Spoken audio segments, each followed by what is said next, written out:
We all know what anxiety feels like. It's that knot in your stomach, right? That racing heart. It's just part of being human. But what happens when that feeling doesn't go away, when it gets stuck on repeat? Well, today we're going to explore that critical line between a normal, everyday feeling and a disorder that can be debilitating. I mean, think about it. You've got a big presentation coming up, or maybe a first date. You get that fast heartbeat, the sweaty palms. That's your body's own internal alarm bell. And believe it or not, it's ringing for a good reason. And that's totally 100% normal. Actually, it's more than normal. It's helpful. That little jolt of anxiety is your body getting you ready, focusing you to face a challenge. It's an old survival instinct. But there's a line.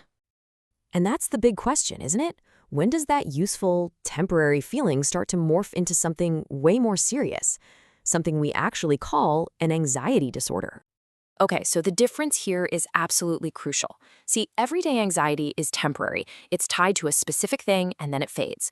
But an anxiety disorder, that's a whole different ballgame. We're talking about frequent, severe worry that can become so debilitating it actually stops you from doing the things you normally would.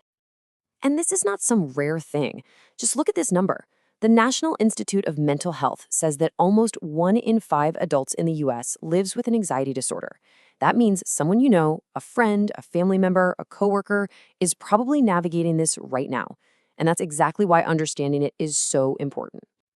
Now, it's really important to get this. Anxiety disorder isn't just one single thing.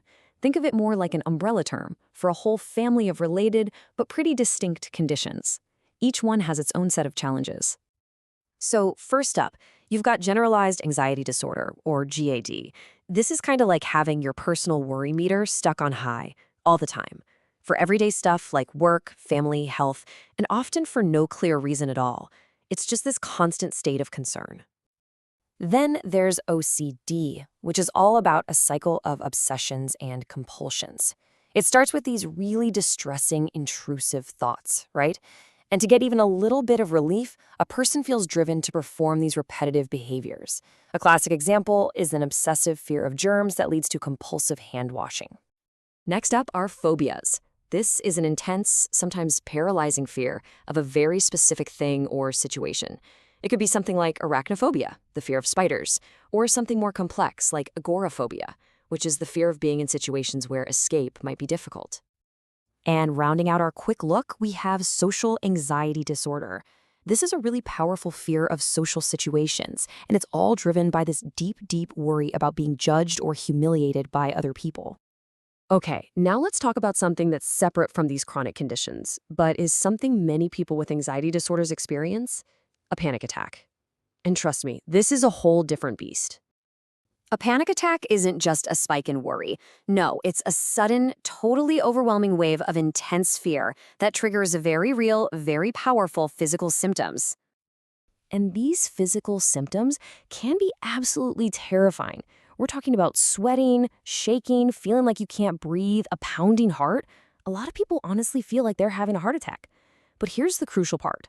While the experience is incredibly frightening, a panic attack itself is not life-threatening. So, all of this leads to the big question. Why? Why does this happen?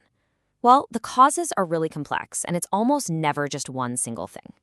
Researchers are pretty sure it's a mix of different factors. Your environment, for one. Things like stressful life events or even your upbringing can be a trigger. Then you've got genetics. If anxiety runs in your family, your risk can be higher. And finally, sometimes other health conditions, like thyroid or heart problems, can actually cause symptoms that look and feel just like anxiety. Now, after all that heavy stuff, we've come to the most important part of this entire explainer. There is hope. A lot of it. These conditions are manageable, and there are really effective ways to get help. Generally, treatment breaks down into 2 main paths. The first is professional help. This could be talk therapies like cognitive behavioral therapy or CBT, which is amazing for helping you reframe anxious thoughts. It can also include medications. The second path is all about self-care and support systems, and you should never underestimate how powerful these tools can be. And these self-care strategies can make a huge difference. We're talking about small lifestyle changes that can have a profound impact. Things like cutting back on caffeine, eating well, getting some regular exercise, and practicing mindfulness. Look, at the end of the day, feeling anxious is just part of being human. It's wired into us for survival.